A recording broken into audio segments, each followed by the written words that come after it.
இங்கு இன்றைய இந்த பத்திரிகையாளர் சந்திப்புக்கு வருகை தந்திருக்கின்ற எங்களுடைய இந்த 16வது யாழ்ப்பாண சர்வதேச வர்த்தக கண்காட்சியினுடைய ஸ்பான்சர்ஸ் அவர்களே, இந்த நிகழ்விற்கு இங்கு வருகை தந்திருக்கின்ற Lanka exhibition and conference services நிறுவனத்தினுடைய அதிகாரிகளே, இந்த நிகழ்வின் முக்கிய தூண்களாக விழுதுகளாக திகழ்கின்ற எங்களுடைய உண்மையில் இந்த கண்காட்சியின் வெற்றிக்கு காரணமாக இருக்கின்ற எங்களுடைய பத்திரிகைத்துறை நண்பர்களே, உங்கள் அனைவருக்கும் எனது இனிய மாலை வணக்கம். இந்த வேளையிலே ஒரு நல்ல விடயத்தை உங்களுக்கு அறிவிப்பதற்காக இங்கு கூடியிருக்கின்றோம். இந்த வடக்கிலே பெரிய அளவில் வடக்கு மக்களினால், குறிப்பாக வணிகத்துறை சார்ந்தவர்களினால் பெரிதும் எதிர்பார்க்கப்படுகின்ற ஒரு வர்த்தக திருவிழா. தை பிறந்தால் பாடசாலைகள் ஆரம்பிக்கும், புதிய நல்ல விடயங்கள் நடக்கும், பொங்கல் வரும் என்ற மாதிரி யாழ்ப்பாண சர்வதேச வர்த்தக சந்தை என்கின்ற இந்த மாபெரும் நிகழ்வு ஒன்று எதிர்பார்ப்பது ஒரு வாடிக்கையாக விட்டது. 2 தசாப்தங்களாக கடந்த 2002ஆம் ஆண்டு ஆரம்பிக்கப்பட்ட இந்த வர்த்தக சந்தையானது ஒரு மிக சிறிய அளவிலே யாழ்ப்பாண மத்திய கல்லூரியிலே ஒரு சில காட்சி கூடங்களோடு ஒரு சிறிய அளவிலே ஆரம்பிக்கப்பட்ட இந்த கண்காட்சி, எங்களுடைய உஸ்னி அவர்கள் தெரிவித்தது போல் இன்று இலங்கையிலே நடக்கின்ற மிக மிக பிரம்மாண்டமான ஒரு கண்காட்சி. அதாவது இலங்கையிலே நடக்கின்ற கண்காட்சி ஆகக்கூட காட்சிக்கூடங்கள் 300க்கு மேல் அமைக்க முடியாத அளவிற்கு BMICH பண்டாரநாயக்கா சர்வதேச மகாநாட்டு மண்டபத்திலே இடம்பெறுவது வழக்கம். ஆனால் எங்களுடைய இந்த கண்காட்சியிலே வருகின்ற இந்த எங்களுடைய 16வது இந்த வருடம் இடம்பெற இருக்கின்ற இந்த 16வது கண்காட்சியிலே சுமார் 400க்கு மேற்பட்ட காட்சிக்கூடங்களை கொண்ட ஒரு மிக பிரம்மாண்டமான ஒரு நிகழ்வாக இந்த நிகழ்வு ஆரம்பிக்கப்படுது. உங்களுக்கு தெரியும், நாங்கள் எங்களுடைய பொருளாதார விடயத்தை போருக்கு பின்னரான இதை மிக கஷ்டப்பட்டு நகர்த்தி கொண்டிருந்தவர்கள். அந்த நேரத்திலே எங்களுடைய யாழ்ப்பாண வர்த்தக தொழில்துறை மன்றத்திற்கு கிடைத்த ஒரு மிகச்சிறந்த ஒரு நட்பு தான் லெக்ஸ் நிறுவனம். அந்த நிறுவனத்தினுடைய உதவியோடு அவர்கள் ஒரு நீண்ட ஒரு அனுபவம் கொண்டவர்கள் இந்த துறையிலே இந்த கண்காட்சி எங்களால் ஆரம்பிக்கப்பட்டது. இன்று வடக்கினுடைய பொருளாதார அபிவிருத்தியிலே ஒரு பாரிய செல்வாக்கினை செலுத்தி ஒரு வித்தியாசமான ஒரு கோணத்திலே, ஒரு சாதகமான விடயங்களை உள்ளடக்கிய ஒரு வித்தியாசமான கோணத்திலே இந்த பொருளாதார அபிவிருத்தியை நோக்கிய பயணத்திற்கு இந்த கண்காட்சி வித்திட்டுள்ளது.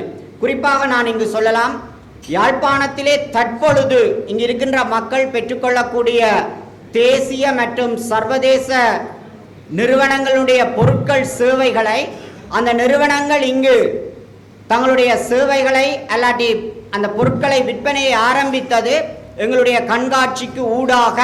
உதாரணமாக டிமோ நிறுவனம் உட்பட என்று நாங்கள் கூறிக்கொள்ளலாம். அவ்வாறு யாழ்ப்பாணத்திலே இருக்கின்ற பிரபல்யமான, நான் குறிப்பிட்டது போல, தேசிய மற்றும் சர்வதேச நிறுவனங்களினுடைய வருகைக்கு காரணமாக இருந்தது. அவ்வாறு யாழ்ப்பாணத்தில் இருக்கின்ற சிறிய உற்பத்தியாளர்கள், நடுத்தர உற்பத்தியாளர்கள் இன்று சர்வதேச சந்தைக்கு, தேசிய சந்தைக்கு தங்களுடைய உற்பத்திகளை கொண்டு செல்வதற்கு ஒரு வாய்ப்பினை வழங்கிய கண்காட்சியும் இந்த கண்காட்சி. இது நாங்கள் உங்கள் அனைவருக்கும் தெரியும். இந்த கண்காட்சியிலே நாங்கள் எங்களுடைய உள்ளூர் உற்பத்தியாளர்களுக்கு எவ்வளவு முக்கியத்துவம் கொடுக்கின்றோம். இந்த கண்காட்சியின் ஊடாக அவர்கள் தங்களுடைய உற்பத்திகளை காட்சிப்படுத்துவது மட்டுமல்லாது, இந்த கண்காட்சிக்கு வருகை தருகின்ற தேசிய மற்றும் சர்வதேச ரீதியிலே ஏற்றுமதிகளை அல்லாட்டி வியாபாரங்களை மேற்கொள்கின்ற முகவர்களுக்கு ஊடாக தங்களுடைய பொருட்களை தேசிய சர்வதேச சந்தைகளுக்கு கொண்டு போகக்கூடிய ஒரு வாய்ப்பும் அவர்களுக்கு இங்கு உருவாக்கி கொடுக்கப்பட்டிருக்கின்றது. குறிப்பாக இன்றைய வெள்ளிக்கிழமை காலை 9:30 மணிக்கு ஆரம்பமாக இருக்கின்ற இந்த கண்காட்சி சுமார் 400, ஏற்கனவே உஸ்னி அவர்கள் குறிப்பிட்டது போல 400க்கு மேற்பட்ட காட்சிக்கூடங்கள், எதிர்பார்க்கப்படுகின்ற பார்வையாளர்கள் சுமார் 70,000க்கு அதிகமான பார்வையாளர்கள் கடந்த காலங்களோடு ஒப்பிடுகின்ற பொழுது தேசிய ரீதியில் மற்றும் உள்ளூர் உற்பத்தியாளர்கள் ஏராளமானோர் போட்டி போட்டு பங்கு பெற்றுகின்ற ஒரு நிகழ்வாக இந்த நிகழ்வு இருக்கின்றது. உண்மையில் எங்களை பொறுத்தவரையில் நீங்கள் அந்த வழக்கமாக நாங்கள் அந்த நிகழ்வினை ஒழுங்கு செய்கின்ற அந்த பரப்பளவும் இந்த முறை எங்களுடைய அந்த பரப்பளவையும் நீங்கள் பார்த்தீங்கள் என்றால் அந்த நிகழ்வினுடைய பிரம்மாண்டத்தை நீங்கள் உணர்ந்து கொள்ள முடியும். உண்மையில் இந்த நிகழ்வினை பார்ப்பதற்கு வருகின்ற ஒரு பார்வையாளர் குறைந்தது 4 மணத்தியாலத்திலிருந்து 5 மணத்தியாலங்களை செலவிடுவதனூடாக முழுமையான பயனை அடைந்து கொள்ளலாம். ஏனென்று சொன்னால் அங்கு காட்சிப்படுத்துகின்ற பொருட்களுக்கு சிறந்த விலை, அதாவது விலை சலுகைகளை அனைத்து உற்பத்தியாளர்களும் சேவை வழங்குனர்களும் கொடுப்பதற்கு தயாராக இருக்கின்றார்கள். இங்கு கட்டணமாக 200 ரூபாய் அறவிடப்பட இருக்கின்றது ஒவ்வொருவருக்கும். அந்த 200 ரூபாய் கட்டணத்தோடு உள்ளுக்கு செல்கின்ற ஒரு பார்வையாளர் தனக்கு 100 ரூபாய் 1000 ரூபாவிலிருந்து வாகனங்கள் அல்லது ஏதாவது எந்திரங்களை கொள்வனவு செய்வதனூடாக லட்சக்கணக்கில் நன்மைகளை பெறக்கூடிய வகையிலே, விலைச்சலுகைகள் அங்கு கொடுக்கக்கூடிய வகையிலே அனைத்து முன்னணி நிறுவனங்களினுடைய உற்பத்திகளையும் பெற்றுக்கொள்ளக்கூடிய வாய்ப்பு இங்கு இருக்கின்றது. அது மாத்திரமல்லாது நாங்கள் இலங்கையிலே பிரம்மாண்டமான கண்காட்சி என்கின்றோம். இந்த கண்காட்சியிலே ஏராளமான பிளாஸ்டிக் கழிவுகள் வெளியேற்றப்பட்டு கொண்டிருக்கும். ஒவ்வொரு விடயத்திலும் இவ்வாண்டில் இருந்து கடந்த ஆண்டு ஆரம்பித்திருக்கின்றோம். ஆனால் இவ்வாண்டில் இருந்து அங்கு வருகின்ற பார்வையாளர்கள், அங்கு காட்சிப்படுத்த இருக்கிறவர்கள் அனைவருக்கும் இது தொடர்பான ஒரு பூரண விழிப்புணர்வு கொடுத்து, அதாவது நாங்கள் முழுமையாக பொலித்தீன் பாவனை அற்ற ஒரு பிரதேசமாக அதை ஆக்க முடியாது. ஆனால் பொலித்தீன் பாவனையை கட்டுப்படுத்தி அதை சரியான வகையிலே கழிவகற்றக்கூடிய வகையிலே அந்த ஒழுங்குகள் அங்கு சர்வதேச விதிமுறைகளுக்கு அமைவாக அங்கு ஏற்பாடு செய்யப்பட்டிருக்கின்றது. அதாவது சர்வதேச நடைமுறைகளை பின்பற்றுகின்ற வகையிலே இந்த கண்காட்சியினுடைய, அதாவது பாதுகாப்பு விடயங்களாக இருந்தால் என்ன, அனைத்து விடயங்களிலும் சர்வதேச வழிமுறைகளை இந்த கண்காட்சி இடங்களிலே பின்பற்றக்கூடிய வகையிலே அனைத்து ஏற்பாடுகளும் இங்கு செய்யப்பட்டிருக்கின்றது. இது தொடர்பாக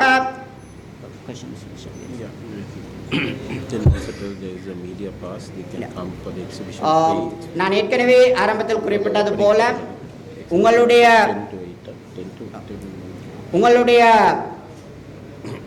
ஊடகத்துறையினருடைய உங்களுடைய அந்த உண்மையான ஈடுபாடும் இந்த கண்காட்சி தொடர்பாக உங்களுக்கு இருக்கின்ற அந்த நம்பிக்கையும் இந்த கண்காட்சி இவ்வளவு தூரம் வளர்வதற்கு காரணமாக இருந்தது. உண்மையில் இந்த ஆண்டு எங்களுக்கு அதிகமான ஸ்பான்சர்ஸ் கிடைத்திருக்கிறார்கள். இந்த கண்காட்சிக்கு போட்டி போட்டு, அதாவது வெஹிக்கிள் கம்பெனிஸை பொறுத்தவரையில் நாங்கள் கட்டுப்படுத்தி இருக்கின்றோம். ஏலாது, இனி வர ஏலாது என்று சொல்லி நிறைய ஸ்பான்சர்ஸ். அப்போ இந்த ஸ்பான்சர்ஸ், எக்ஸிபிட்டர்ஸ் நிறைய வெறினம் என்று சொன்னால் காரணம் இந்த கண்காட்சியினுடைய அந்த பரிமாணம், அந்த பிரம்மாண்டம் சரியான வகையிலே உணரப்பட்டு அதற்குரிய அந்த முக்கியத்துவம் கொடுக்கப்படுகின்றது. அந்த வகையிலே உண்மையில் மீடியா இந்த நிகழ்வை குறிப்பாக நான் சொல்வது என்னவென்று சொன்னால், நாங்கள் இறுதி நாள் ஞாயிற்றுக்கிழமை லீவு தானே சென்று பார்ப்போம், அல்லாட்டி சனிக்கிழமை சென்று பார்ப்போம் என்று இருக்காமல் ஆரம்பத்தில் இருந்து வெள்ளிக்கிழமை காலை நாங்கள் 10:30க்கு அங்கு நாடாவட்டி ஆரம்பிக்கப்படும். இந்த நிகழ்விலே பிரதம விருந்தினராக எங்களுடைய கௌரவ ஆளுநர் அவர்கள் கலந்து சிறப்பிக்க இருக்கின்றார். அதைவிட இந்தியாவினுடைய கான்சுலேட் ஜெனரல் கௌரவ விருந்தினராகவும், மேயர் அவர்கள் ஸ்பெஷல் கெஸ்டாகவும் சிறப்பு விருந்தினராகவும் கலந்து சிறப்பிக்க இருக்கின்றனர். இந்த நிகழ்விற்கு உங்களுக்கு உங்களுடைய ஊடகத்துறையினுடைய எந்த ஒரு தங்கு தடையின்றி உங்களுடைய நடவடிக்கைகளை சுதந்திரமாக மேற்கொள்ளக்கூடிய வகையிலே உங்களுக்குரிய விசேட இந்த டேக் ஒவ்வொரு வருடமும் உங்களுக்கு தரப்படுவது, அந்த வகையில் இந்த வருடமும் உங்களுக்கு தரப்படும். உங்களுக்கான முழுமையான சுதந்திரம் அங்கே தரப்படும். நீங்கள் உங்களுடைய சரியான வகையிலே இந்த விடயங்கள், இங்கு நடக்கின்ற விடயங்கள் கொண்டு செல்லப்பட வேண்டும். இங்கே ஏதாவது விடயங்கள் நீங்கள் எங்களிடம் குறிப்பிடப்பட வேண்டி இருந்தால் நாங்கள் அதை வரவேற்கின்றோம். அது எங்களிடம் குறிப்பிடுங்கள். அந்த விடயங்கள் நாங்கள் திருத்தி அடுத்த வருடம் எங்களுக்கு இன்னும் சிறப்பாக இந்த நிகழ்வினை கொண்டு செல்வதற்கு உதவியாக இருக்கும். கண்காட்சி தொடர்பாக எங்களுக்கு கடந்த காலங்களிலே ஒரு சில கசப்பான அனுபவங்கள் இருந்திருக்கின்றன. ஏனென்று சொன்னால், இந்த விடயத்தினுடைய முக்கியத்துவம் உணரப்படாத ஒரு நேரம், சில தேவையற்ற அரசியல் தலையீடுகள் இந்த காரணங்களால். ஆனால் இன்று இந்த சமூகத்தினால், இங்கு இருக்கின்ற அரசியல் தலைமைகளினால் இந்த கண்காட்சியினுடைய முக்கியத்துவம் உணரப்பட்டு அதற்கான அனைத்து தரப்புகளும், குறிப்பாக அரசாங்க உத்தியோகத்தர்கள், அரசாங்க அதிகாரிகள், நான் குறிப்பாக ஆளுநர் அலுவலகம், ஜிஏ அலுவலகம் உட்பட, மேயர் அலுவலகம் உட்பட அனைத்து தரப்பினராலும் பூரணமான ஒத்துழைப்பு எங்களுக்கு வழங்கப்பட்டிருக்கின்றது. சில விடயங்கள், எங்களுடைய பிரச்சனைகளை அவர்களுக்கு உணர்த்தப்பட்டிருக்கின்றது. அதற்கான தீர்வுகளை பெற்றுத்தருவதாக கூறியிருக்கிறார்கள். அந்த வகையிலே 2-3 நாட்களுக்கு முன் நாங்கள் யாழ்ப்பாண மாநகராட்சி மேயர் அவர்களோடு, அவர்களுடைய குலாமாவோடு ஒரு கலந்துரையாடலை மேற்கொண்டிருந்தோம். ஒரு ஆரோக்கியமான ஒரு கலந்துரையாடல் ஒன்று. அந்த வகையிலே தொடர்ந்தும் நாங்கள் அவ்வாறான கலந்துரையாடலுக்கு ஊடாக இவ்வாறான ஒரு நிகழ்வினை மேலும் சிறப்பாக இந்த பகுதியிலே நடத்தக்கூடிய ஏதுவான சூழ்நிலைகள் ஏற்படும் என நம்புகின்றோம். ஏதாவது நீங்கள் பார்த்தீர்களாக இருந்தது என்று சொன்னால், சாதாரண குடிசை கைத்தொழிலாக தொடங்கப்பட்ட எத்தனையோ கைத்தொழில்கள் இன்று பெரிய ஃபேக்டரிகளாக இதே வர்த்தக சந்தையிலே இன்று மிகப்பெரிய காட்சி கூடங்களை எடுத்து அவர்கள் இன்று சர்வதேச சந்தைக்கு அவர்கள் ஏற்றுமதி செய்து கொண்டிருக்கிறார்கள். அந்த அளவுக்கு நாங்கள் எங்களுடைய உள்ளூர் உற்பத்திகளுக்கான முக்கியத்துவத்தை கொடுக்கின்றோம். உள்ளூர் உற்பத்தியாளர்களுடைய சங்கத்தின் சார்பிலே கிட்டத்தட்ட 50க்கு மேற்பட்ட உள்ளூர் உற்பத்தியாளர்களுக்கு முற்றிலும் இலவசமாக காட்சி கூடங்களை அமைக்கக்கூடிய இடவசதிகளை நாங்கள் ஒழுங்கு செய்து அவர்களுக்கு கொடுத்திருக்கின்றோம்.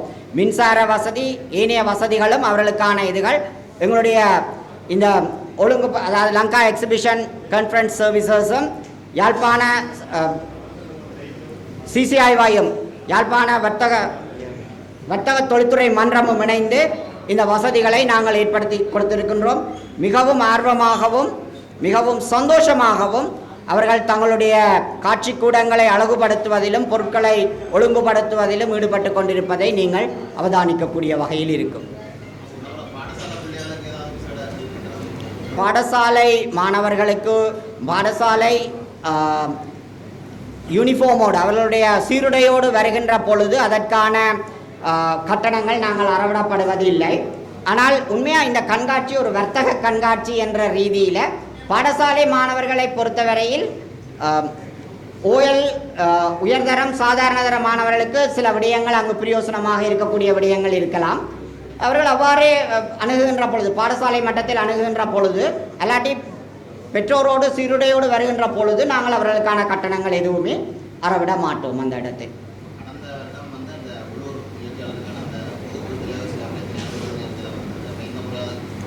இல்லை, உண்மையிலேயே அது ஒரு பிழையான ஒரு விடயம் உண்டு. உண்மையிலேயே நான் இந்த கண்காட்சி ஆர்கனைசர்ஸ்ன்ற வகையில் நாங்கள் சரியான பிரச்சனைப்பட்டு தான் இப்போ அடுத்த கண்காட்சிக்கான திகதி இதெல்லாம் தீர்மானிச்சிட்டோம் அடுத்த வருஷம்.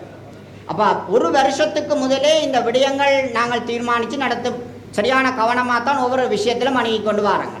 எங்களை பொறுத்த வரையில் நாங்கள்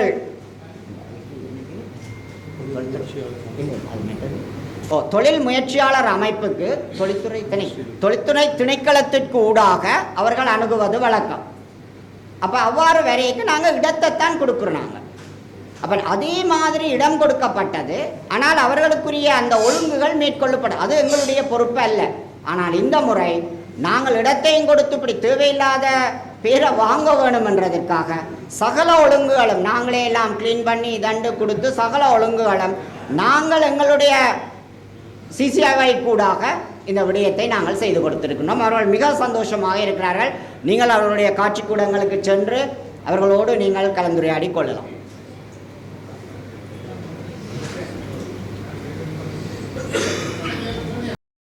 செல்லாம நினைக்கிறேன். என்னென்னு சொன்னால் ஒரு சின்ன ஒரு முக்கியமான ஒரு விடயம் உண்டு. முதலீட்டாளர்கள் இங்கு வருகை தந்திருக்கிறார்கள். அதாவது ஏற்றுமதியாளர்களும் முதலீட்டாளர்களும் இந்த பிரதேசத்திற்கு வருகை தந்திருக்கிறார்கள். அவர்களை இங்கு வந்திருக்கின்ற ஏற்றுமதியாளர்களை இங்கு இருக்கின்ற உற்பத்தியாளர்களை சந்திப்பதற்கான ஒரு வாய்ப்பினை நாளை மாலை 2 மணிக்கு இந்த மண்டபத்திலே டில்கோ இந்த மண்டபத்திலே ஏற்பாடு செய்யப்பட்டிருக்கின்றது. ஃப்ரைடே மன்னிக்க வேண்டும், 23ஆம் தேதி வெள்ளிக்கிழமை 2 மணிக்கு 23ஆம் தேதி வெள்ளிக்கிழமை 2 மணிக்கு அவர்களுக்கான ஒரு விசேட ஒன்றுகூடல் நிகழ்வு ஒன்று இங்கே ஏற்பாடு செய்யப்பட்டிருக்கிறது. வடமாகாணத்தை பொறுத்தவரையில் யுத்தத்துக்கு பின்னரான ஏற்றுமதி ஒரு சரியான ஏற்றுமதி கலாச்சாரத்தை உருவாக்கியவர்கள் சிசிஐவாய். அதாவது NEC என்று சொல்லப்படுகின்ற நேஷனல் சேம்பர் ஆஃப் எக்ஸ்போர்ட்டர்ஸோடு இணைந்து இலங்கை அவர்களோடு நாங்கள் ஒரு ஒப்பந்தத்தை மேற்கொண்டு இங்கிருக்கின்ற உற்பத்தி பொருட்களை சர்வதேச சந்தைக்கு கொண்டு செல்லக்கூடிய வாய்ப்பினை ஏற்படுத்தி கொடுத்தவர்கள் சுமார் ஒரு 8-9 வருடங்களுக்கு முன். அதே மாதிரியான அந்த நிகழ்வு ஒன்றுதான் நாளையும் இடம்பெற இருக்கின்றது. அதற்கு நிறைய விண்ணப்பங்கள், நிறைய பேர் தாங்கள் வருவதாக ஆர்வம் செலுத்தி இந்த விடயம் உங்களுடைய ஊடகங்களுக்கு ஊடாக சரியான உற்பத்தியாளர்களுக்கு சென்று சேர வேண்டும் என கேட்டுக்கொள்கின்றேன். மீண்டும்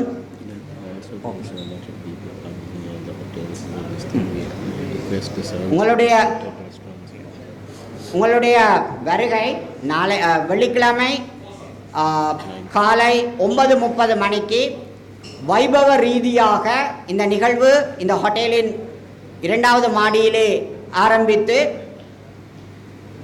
இங்கிருந்து ஊர்வலமாக விருந்தினர்கள் கண்காட்சி இடம்பெறுகின்ற இடத்திற்கு அழைத்து செல்லப்பட்டு நாடா வெட்டப்பட்டு ஆரம்பிக்கப்படும். பத்திரிகையாளர்கள்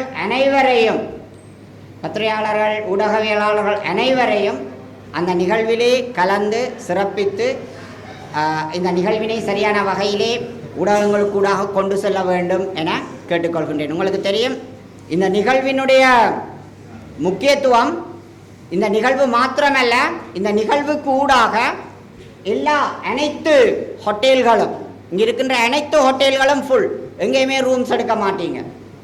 எல்லா ரெஸ்டாரண்ட்ஸிலும் இப்போ எங்கே பார்த்தீங்கன்னாலும் இங்கே ஹோட்டல் இதுக்கு வந்திருக்கிறாக்கெல்லாம் அவர்கள் அங்கே தங்களுடைய 3 நேர உணவுகளையும் எடுத்துக்கொண்டிருக்கிறார்கள் ரெஸ்டாரண்ட்ஸ் எல்லா இடமும். இவ்வாறு இங்கே இருக்கிற உற்பத்தி பொருட்கள் நிறைய வாங்கப்பட்டு கொண்டிருக்குது. இந்த கண்காட்சிக்கு ஊடாக பலவிதமான நன்மைகள் இங்கே இந்த பிரதேசத்திற்கு கிடைக்கக்கூடிய வகையிலே இருக்கின்றது என்பதையும் இந்த சந்தர்ப்பத்திலே நான் குறிப்பிட்டுக் கொள்ள விரும்புகின்றேன். ஏதாவது உங்களுக்கு கேள்விகள் இருந்தது என்று சொன்னால் கேட்டுக்கொள்ளலாம்.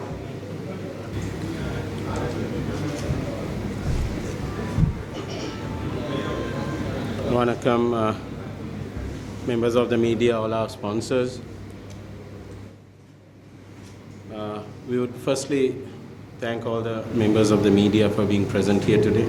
Nan English la kaijita iparo Tamil la Vignesh kaipar. Thank you for all the media for being here today and also our sponsors. This is the 16th Jaffna International Trade Fair. Initially, when we started the show in 2002, it was Jaffna Trade Fair, JTF, which after that was in 2002 during the peace process, which was there during that period of time. And then subsequently again, we revived this exhibition in the year 2009 after the end of the conflict that we've had in this country. Thereafter, it has been an annual affair. Whereas in 2009, once we started again, we made it an international trade fair, where we wanted to bring in the long lost glory of what Jaffna had before the conflict started, which is one of the most vibrant cities far from Colombo. But they had the second largest growing economy, if you take statistically, within the radius of, I think, 2 square kilometers. The most number of banks, not even in Colombo, has so much of banks. The economy is, we see now, with the interest for this year's show as well, where we've included, if you see on the board here, we have more than 26 sponsors, direct sponsors, and then other partner sponsors in 6. So we have in a total of 32 sponsors, which if we go to do something, we need 2 oil lamps set up to get all the sponsors.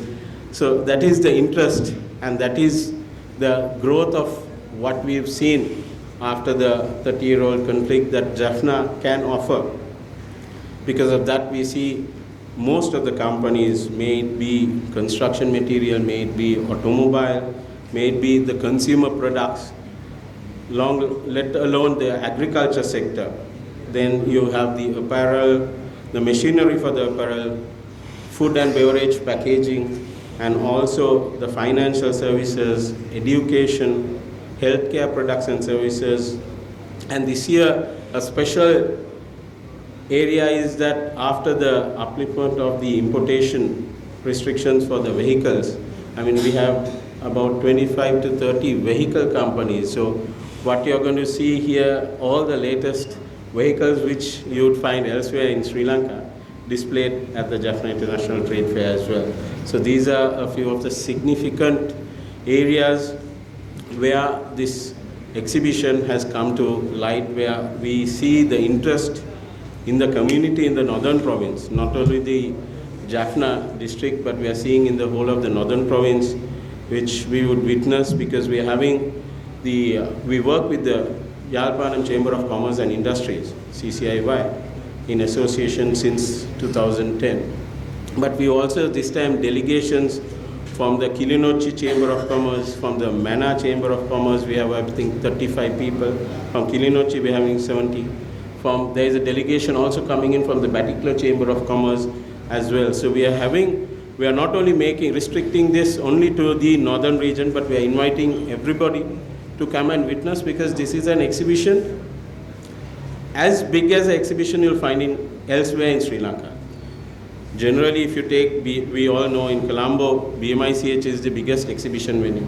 The capacity maximum you can go there is about 300 stalls is maximum capacity, which we have only about 3 to 4 exhibitions a year which happens there. But if you take Jaffna International Trade Fair 2026, we have 400 plus stalls, which is going to be one of the largest exhibitions that this country can be hosting. Yes, we do not have an exhibition hall per se infrastructure, but everything is being done from scratch. But we are grateful for the Department of Archaeology to availing this venue right round, because we don't have a space yet. We are in the lookout for a space to do a major exhibition center, which also this area in the region needs. We know that there is a cricket stadium coming up. There are many other infrastructure projects coming up. But if there is a center, then it has to be a multi-purpose center. I mean, we had an investment forum summit also happening today. So when there are so many events happening, we have so much of foreigners coming in. I believe we had more than 200,000 plus local tourists in 2025 coming into Jaffna. Apart from that, if you take the Jaffna International Trade Fair, you say 400 companies, each company has 3 or 4 or 5 representatives. You have more than 2,000 people coming in from outside into this region for this trade fair alone. Then apart from that, all the visitors coming in. So still we find a lack of the hotel rooms. So we want to also, moving forward, have developments in even the hospitality sector, where we can have workshops and see how the service industry in this region also improves along with what the demand caters to. So those are a few of the areas we are looking at improving. Then we also started a JITF CSR campaign. I believe Johan will speak afterwards. They have been doing immense developments to the underprivileged, especially the children in the north.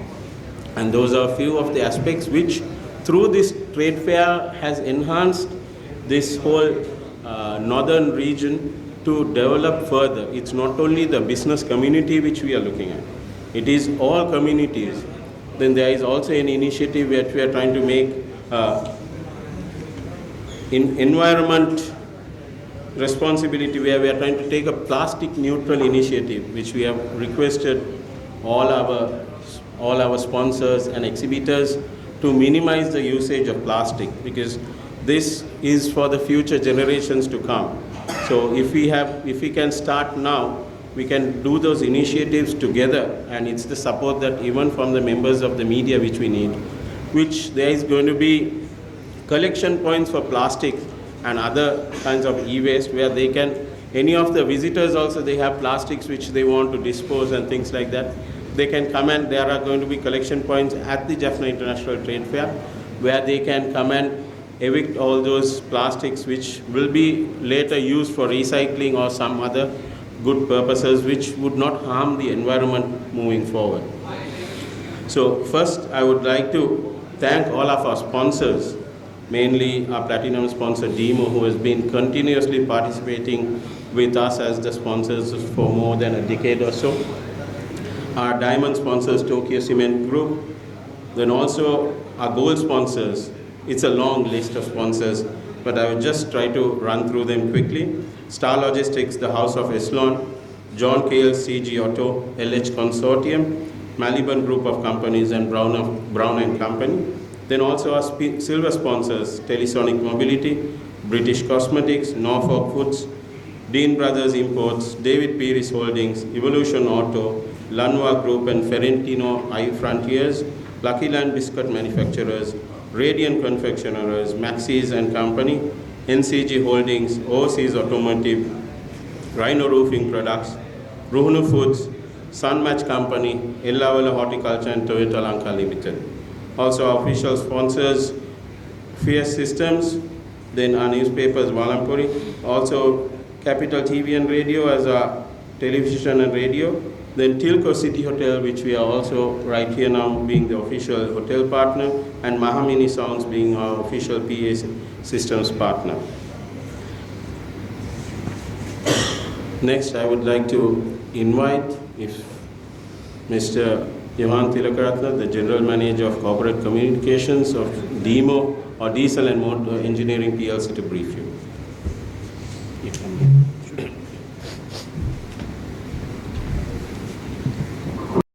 Nice to see a lot of faces at the press conference today.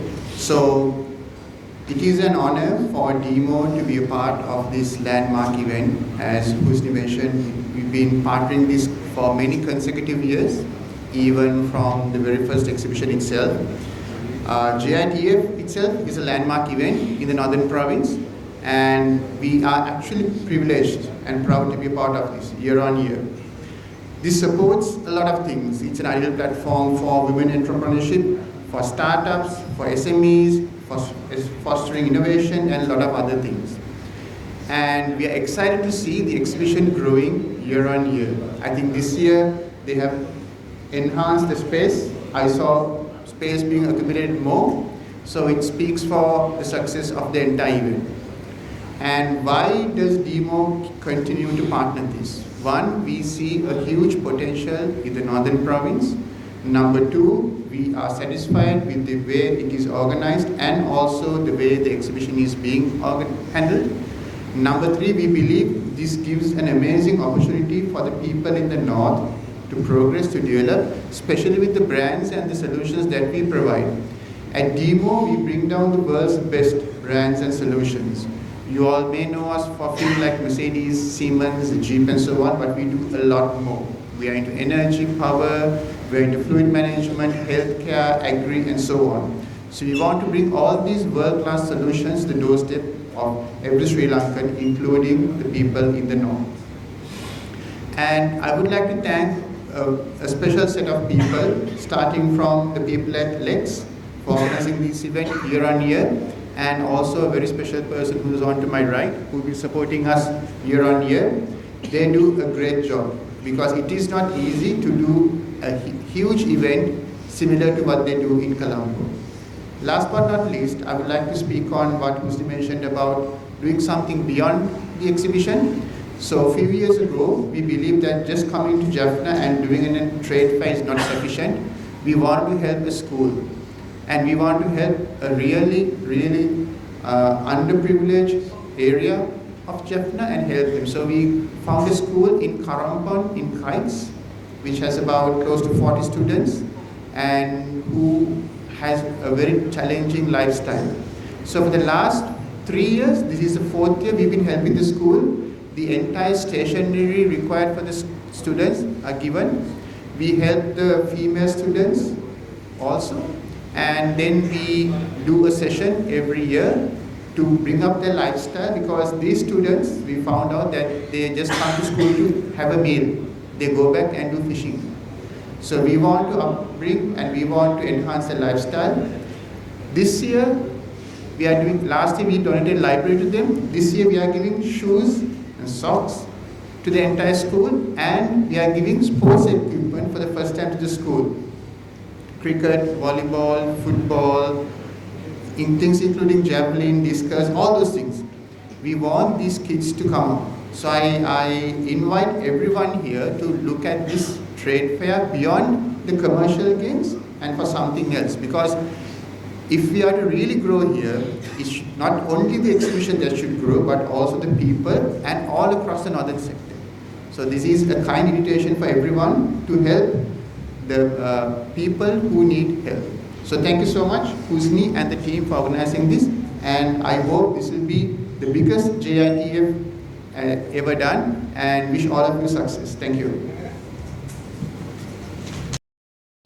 Who is also a platinum sponsor, I believe, for the last 10 years. Next, I would like to invite the Executive Director of the Chamber of Commerce and Industries of Yalpanam, Mr. Dr. K. Vignesh, to brief you. I believe he will do the Tamil segment of the whole thing, which I also brief. Thereafter, we will move on to any questions and answers. But there is a few other developments after his conclusion of his address. We would speak on that as well.